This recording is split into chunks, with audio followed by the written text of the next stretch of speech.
Hi, this is Chris Reinhardt, project lead on Prey 2 at Human Head Studios. And today I want to talk to you about the trailers we put together for the game. We'll talk a bit about our thinking behind parts of it and kind of how this ties into Prey 1 and Prey 2.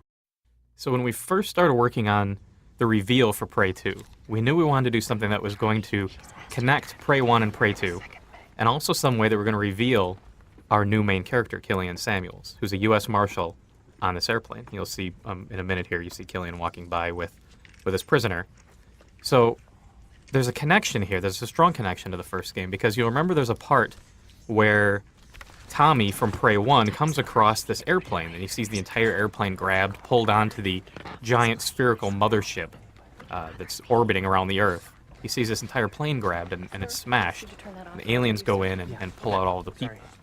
So when we were designing Prey 2, and we had this new main character, this bounty hunter on this distant planet known as Exodus, we wanted to tell a little bit of his origin story as to how he became a bounty hunter.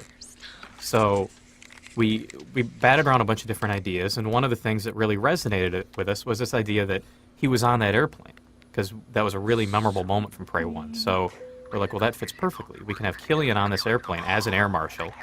You can see he's got his gun here, and the cameraman, Charlie, is kind of investigating and checking out what's going on before things start going funny. And we knew we had this really cool crash, so this is a really cool opportunity to show the crash obviously from the point of view of someone who's on that plane, and show the sheer terror and horror that kind of resonates with what was happening in Prey 1 and at the beginning of Prey 2. It's also such showing Killian himself. He stands up and he starts trying to protect the people, and you get a little bit of a vibe of who our new main character is.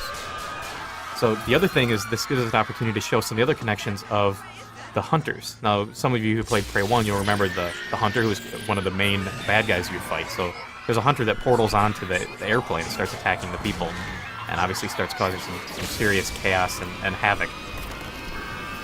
Coming up here, you get a brief glimpse of the hunter itself, the hunter head as the thing's in its last death throes there, before everything really kind of goes to hell and goes completely insane and crazy. And like I said, this really ties into the connection from Prey 1 to Prey 2, because this is the part where they're grabbing the entire ship, they're pulling the entire ship up to their spherical mothership, which is where they'd go in and grab all the people. You get a really cool glimpse of the sphere for a moment here that's in orbit around the Earth, but clearly there's some madness here as it's invading the Earth.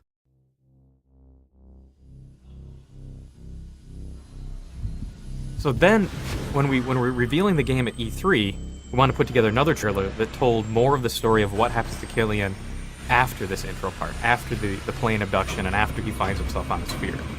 So, and we talk a little bit more about kind of how Killian gets off the sphere, because he gets off the sphere in a very different way than Tommy. If you played Prey 1, you know Tommy blows up the entire sphere. There's a spoiler, sorry. So at the beginning here, Killian wakes up, he's on the sphere, doesn't realize that he's on a distant planet, or he's on this planet orbiting around the Earth. He sees the plane crash and looks up, sees the Earth is there. He's kind of freaking out. Bam! Killian's knocked out. So you see Killian wakes up on this distant planet known as Exodus and establishes himself as a bounty hunter. We'll talk a little bit more about that, but you're going to have to watch the next part of the developer commentary.